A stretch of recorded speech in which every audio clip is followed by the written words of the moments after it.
ग्रह के लिए अलग अलग देवताओं की पूजन करने की जरूरत नहीं होती। यदि आप शंकर जी की आराधना कर रहे हैं तो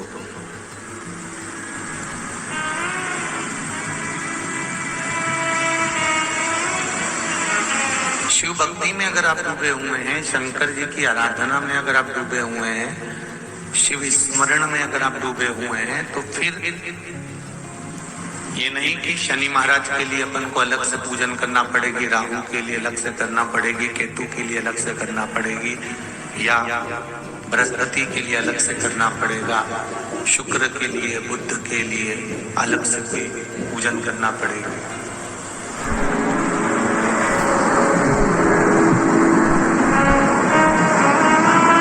सारी समस्या का हल एक लोटा जल। शिव आराधना में शंकर जी की अविरल भक्ति अगर हम कर रहे हैं, शिव का स्मरण यदि हम कर रहे हैं, तो ये निश्चित है कि सारे ग्रह अपने आप अनुकूल होते चले जाते हैं।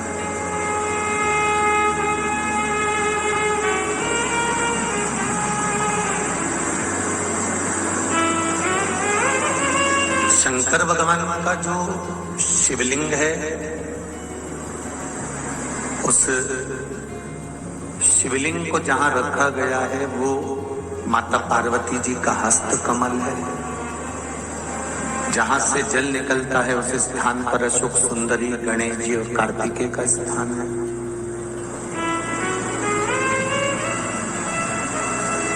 ऊपर से जो बूंद बूंद पानी गिर रहा है वो जया, विषहरा, शामली बारी, दौतली और देव है।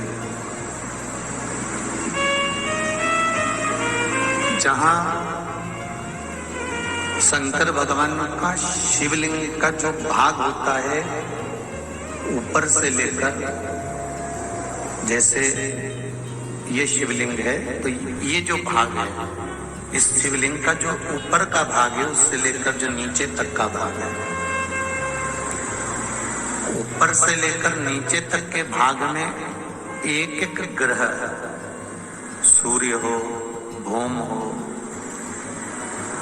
मंगल हो, बुध हो, गुरु हो, शुक्र हो, शनि हो, ये सब उस शिवलिंग के ऊपर से लेकर नीचे तक के भाग में नित्य प्रति भगवान शंकर की आराधना कर कर भ्रमण करते रहते हैं। नित्य प्रति आप जब एक लोटा जल जब भगवान शिव जी को समर्पित करते हो, या एक बेलपत्री शंकर जी को समर्पित करते हो, या एक चावल का दाना भी मात्र अगर आप शंकर जी को समर्पित करते हो, एक पुष्प की पंखड़ी भी यदि आप शंकर भगवान को समर्पित करते हो, तो ये केवल अकेले देवाधिदेव महादेव को प्राप्त नहीं होती। शिव जी के ऊपर जब ब्राह्मण देवता जल से अभिषेक कराते हैं या रुद्री का अभिषेक कराते हैं, तो उसके ऊपर जो कलश रखते हैं, उस कलश को रखने के लिए जो पाए होते हैं, उसमें 3 पाए होते हैं।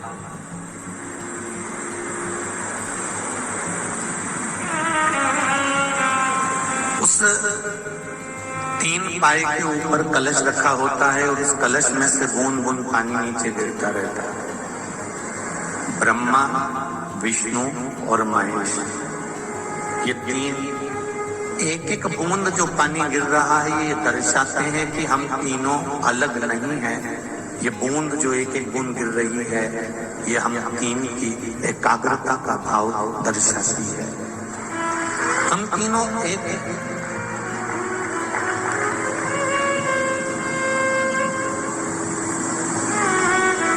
दुनिया के लोगों ने भेद कर दिया, हम रामानुज वाले हैं, हम पुष्टि मार्ग वाले हैं, हम दत्त वाले हैं, तो हम निम्बार्की हैं, तो हम इस पंथ के हैं, तो हम उस पंथ के हैं। पर शिव महापुराण की कथा कहती है कि मृत्यु लोक में अगर जन्म लिया है, भूमंडल पर अगर हम पैदा हुए हैं, पृथ्वी पर यदि हम जन्मे हैं, हमारा जन्म यदि मृत्यु लोक में हुआ है और इस संसार सागर में हमारा जन्म हुआ है, तो हम सनातनी बनकर पैदा हुए हैं, हम बट नहीं सकते।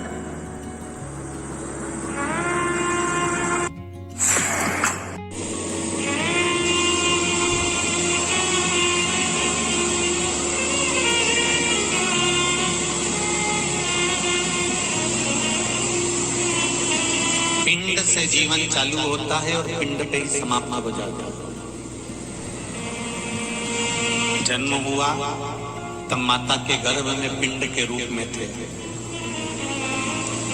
और जब मर गए, प्राण छूट गए, प्राण छूटने के बाद में फिर अंतिम समय में घर के बच्चे दान करते हैं, तो वो पिंड दान ही करते हैं। पिंड करके पिंड छुड़ा लेते हैं तुमसे।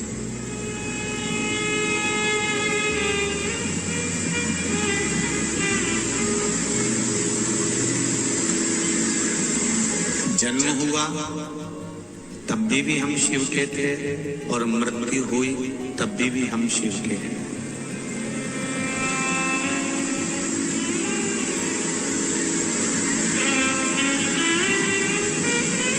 राम में, मेरे कृष्ण में, मेरे राघव जी में, मेरे नारायण में, भगवान विष्णु में, भगवान ब्रह्मा में, 33 कोटि देवताओं में कोई भेद नहीं है। गूंज रहा है आवाज देखो, 33 कोटि देवताओं में कोई भेद नहीं है।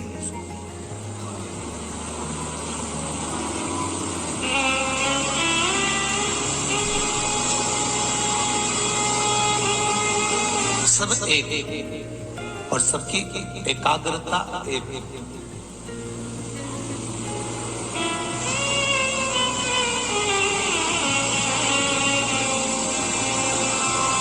लक्ष्मी जी की आरती करोगे तो लक्ष्मी जी की आरती में केवल लक्ष्मी जी का गुणगान है। भगवान विष्णु की आरती करेंगे तो उसमें भगवान विष्णु का गुणगान है। दत्त भगवान की आरती करेंगे तो उसमें दत्त भगवान का गुणगान है।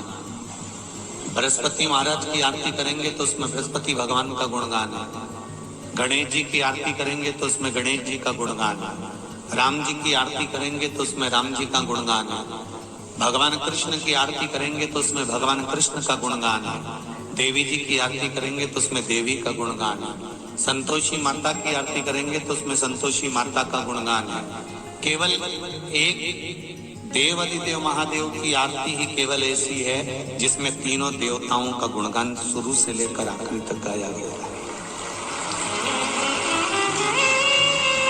ब्रह्मा विष्णु सदाशिव जानते अविवेका, भोले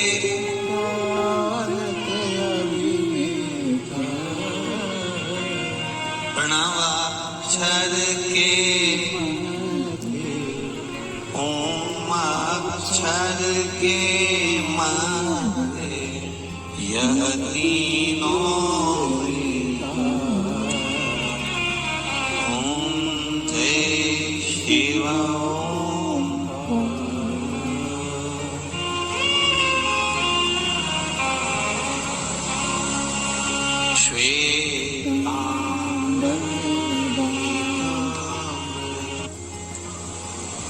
हम तो एक बात आप लोगों से कहना चाहेंगे कि आप प्रतिदिन घर में अगर आरती गाते हो और शंकर जी की आरती अगर आप गा रहे हो या शिव जी की आरती आप कर रहे हो, तो एक देवता की आरती नहीं 33 कोटि देवता की आरती एक साथ हो जाती है महाराज। मात्र शिव की आराधना कर लेने पर, शंकर की आरती का गुणगान कर लेने पर, शिव का स्मरण कर लेने पर 33 कोटि देवताओं की आरती पूर्ण हो जाती है।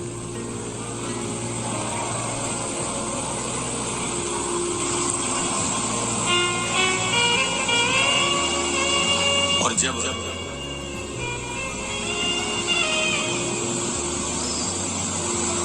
तो शिव महापुराण की कथा भी तो वही एक भाव प्रकट कर रही है कि एक साधे सब सधे।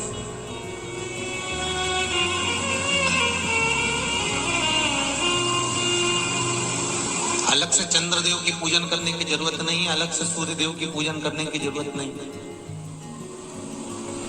अलग से ब्रह्मा जी की पूजन करने की जरूरत नहीं, अलग से देवी की पूजन करने की जरूरत नहीं।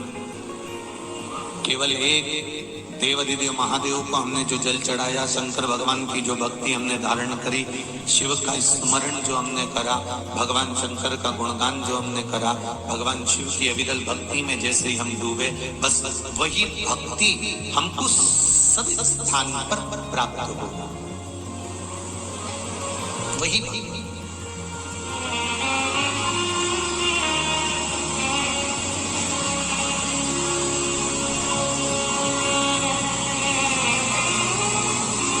प्रश्न किया था कि गुरुदेव तो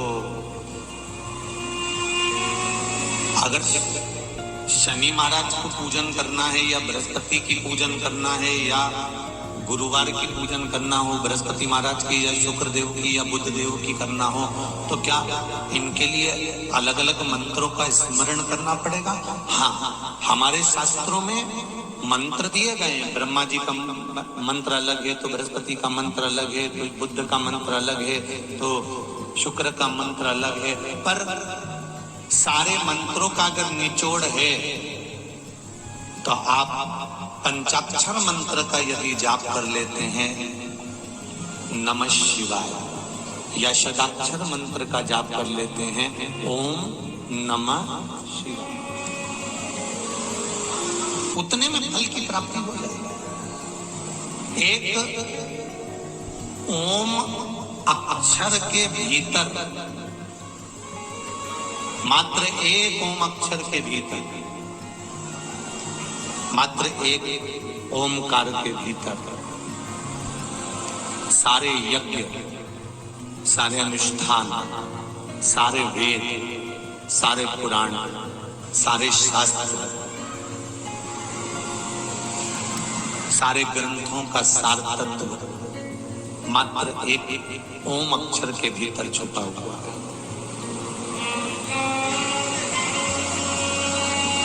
केवल एक ओम अक्षर के भीतर सारे वेद, सारे पुराण, सारे शास्त्र, सारे मंत्र, सारे देवी देवता, सारे यज्ञ, सारे अनुष्ठान, सब कुछ केवल एक ओम के भीतर छुपा हुआ। इसीलिए आरती के अंदर कहते हैं ना, ओम अक्षर के